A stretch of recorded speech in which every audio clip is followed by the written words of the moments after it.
जय भीम। आप सभी का मैं रजत मौर्य आप सभी का स्वागत करता हूं बहुजन साहित्य के इस खास प्रोग्राम में, इस स्पेशल सीरीज में, जहां पर कि हम बाबा साहब द्वारा किए गए जो दैनिक जो उनके काम है, मतलब डेली बेसिस पे उन्होंने क्या क्या काम किया था, कहाँ भाषण दिया था, किसको पत्र लिखा था, किसका पत्र स्वीकार किया था, किसके पत्र का जवाब दिया था, किस सभा में क्या भाषण दिया था, किसको संबोधित किया था, कितने हजार लोगों की भीड़ उनके भाषण सुनने के लिए आई थी, विधानसभा या राज्यसभा में क्या भाषण दिया था, या संविधान सभा में क्या भाषण दिया था। ये सारी चीज़ों की जानकारी मैं आप लोगों के लिए लेकर आता हूँ। आज के इस वीडियो में हम लोग बात करेंगे कि 15 मई को उनके जीवन में क्या क्या घटनाएं घटित हुई थी, उन्होंने क्या क्या काम किए थे। वीडियो शुरू करने से पहले आप सभी से निवेदन है कि अगर आप लोग चाहते हैं कि बहुजन साहित्य लगातार इसी तरीके से अपना काम करता रहे, तो आप लोगों को बहुजन साहित्य की आर्थिक मदद करनी पड़ेगी। बिना आर्थिक मदद के बहुजन साहित्य ज़्यादा दिन तक सर्वाइव नहीं कर पाएगा। आप सभी अगर चैनल पर नए हैं तो चैनल को सब्सक्राइब कर लीजिए, पुराने वीडियोस भी जाकर देखिए और प्लेलिस्ट को एक बार प्लीज विजिट कीजिएगा, उसमें आपके काम का कुछ ना कुछ कंटेंट जरूर मिलेगा आपको। वीडियो शुरू करते हैं। 15 मई 1915, 15 मई 1915 को B.R. अम्बेडकर ने मास्टर ऑफ आर्ट्स की डिग्री के लिए ईस्ट इंडिया कंपनी के प्रशासन और वित्त पर अपना शोध प्रबंधन प्रस्तुत किया था। 15 मई 1936, 15 मई 1936 को डॉक्टर B.R. अम्बेडकर ने B.K. गायकवाड़ को एक पत्र लिखा और उन लोगों और महिलाओं के बारे में पूछताछ की जो विशेष रूप से मुंबई आने वाले हैं, उनके ठहरने की स्वतंत्र व्यवस्था का आश्वासन उनसे मांगा। 15 मई 1936, 15 मई 1936 को जात पात तोड़क मंडल सम्मेलन के लिए तैयार किया गया जाति उन्मूलन भाषण डॉक्टर अंबेडकर द्वारा जारी किया गया था। एक पुस्तिका के रूप में प्रकाशित इस निबंध इनहेलेशन ऑफ कास्ट में उन्होंने जात पात तोड़क मंडल के पदाधिकारियों और स्वयं के बीच हुए पत्राचार को एक टिप्पणी के साथ पुनः प्रस्तुत किया।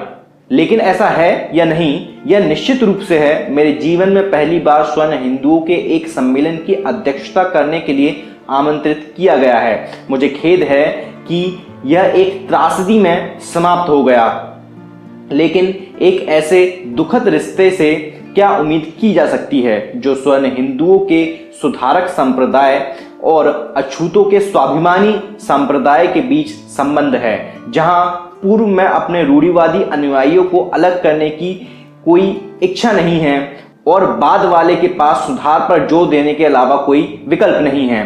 यह एक टिप्पणी है। इनहेलेशन ऑफ कास्ट यह किसी भी समाजशास्त्री या मानव शास्त्री द्वारा लिखा गया जाति के उन्मूलन पर एक मात्र शोध है। यह जाति को खत्म करने के तरीके और साधनों का प्रस्ताव करता है।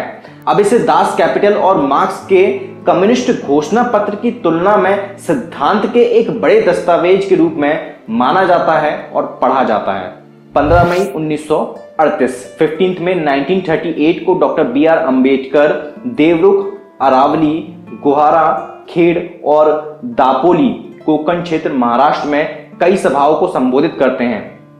उनके भाषण का फोकस खोट उन्मूलन विधेयक और एक स्वतंत्र श्रमिक दल के साथ बहुजनों, किसानों और मजदूरों को संगठित करने पर था। डॉक्टर अंबेडकर ने किसानों कुनबियों से अपील की कि यदि बॉम्बे लेजिस्लेटिव असेंबली में कांग्रेस द्वारा खोट विधेयक पारित नहीं किया गया तो वे सत्याग्रह के लिए तैयार रहें। खुलासा करते हैं कि जबकि स्वतंत्र मजदूर पार्टी वह पार्टी है जो मजदूरों किसानों के हितों की रक्षा कर सकती है, कांग्रेस खोट कोंकण के विशाल वंशानुगत अमानवीय ब्राह्मण और संबंध जातीय के जमींदार, साहूकार वंशानुगत व्यवसायी और सफेदपोश ब्राह्मण की पार्टी है। इतना पूरा उन्होंने डिटेल में बताया कि कौन वंशानुगत अमानवीय ब्राह्मण और उनसे संबंधित जो जाति जमींदार जो जातियां हैं, साहूकार हैं, जो वंशानुगत साहूकार हैं और जो उनके सफेदपोश लोगों की पार्टी है, का दावा है कि हमारा संघर्ष एक सिद्धांत है। डॉक्टर अंबेडकर ये कहते हैं कि हम चाहते हैं कि सत्ता की बागडोर सेठ जी, भट्ट जी, साहूकार, जमींदार के बजाय मजदूर वर्ग के हाथ में आए। भारतीय जाति धर्म आर्थिक गुलामी व्यवस्था का जाति बुर्जुआ कांग्रेस के नेतृत्व में हमारी स्वतंत्र लेबर पार्टी बहुजन किसान और कार्यकर्ताओं को भारत का असली शासक वर्ग बनाने के लिए रातों रात काम कर रही है, जिसकी वह प्रशंसा करते हैं।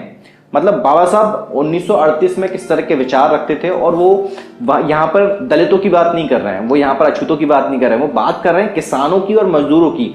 वो कह रहे हैं कि किसान और मजदूर बहुसंख्यक वर्ग है, अगर सत्ता होनी चाहिए किसी के हाथ में तो किसानों के और मजदूरों के वर्ग में होनी चाहिए।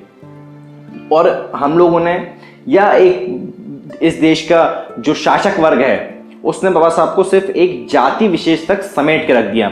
आगे मैं आपको बताऊंगा कि बाबा साहब ने क्या क्या काम किए हैं, क्योंकि मैं इसीलिए डेली बेसिस का डिटेल्स में इसीलिए आपको बताता हूं ताकि आपको पता चले कि उन्होंने क्या काम किया है। और ये वीडियो आप उन लोगों के मुंह पे मार दो जो ये कहते हैं कि बाबा साहब सिर्फ एक जाति विशेष के नेता थे।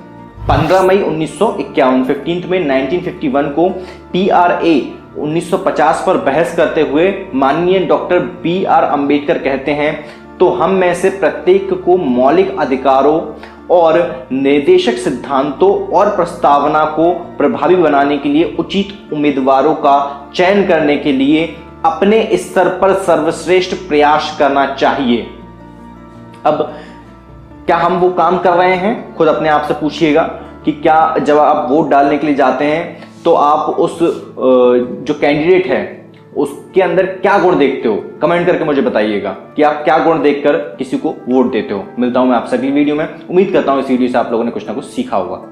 ये वीडियो आप लोगों को कैसा लगा नीचे कमेंट बॉक्स में कमेंट करके जरूर बताइएगा। अगर आप लोगों को बहुजन साहित्य का काम पसंद आता है, अगर आप लोग चाहते हैं कि बहुजन साहित्य लगातार इसी तरीके से अपना काम करता रहे, तो आप सभी से एक रिक्वेस्ट है कि बहुजन साहित्य की आर्थिक मदद करें, फाइनेंशियल हेल्प करें। उसके लिए लिंक आपको नीचे डिस्क्रिप्शन बॉक्स में मिल जाएगा। उसके माध्यम से आप बहुजन साहित्य के सदस्य बन सकते हैं या फिर एक बार भी भुगतान कर सकते हैं।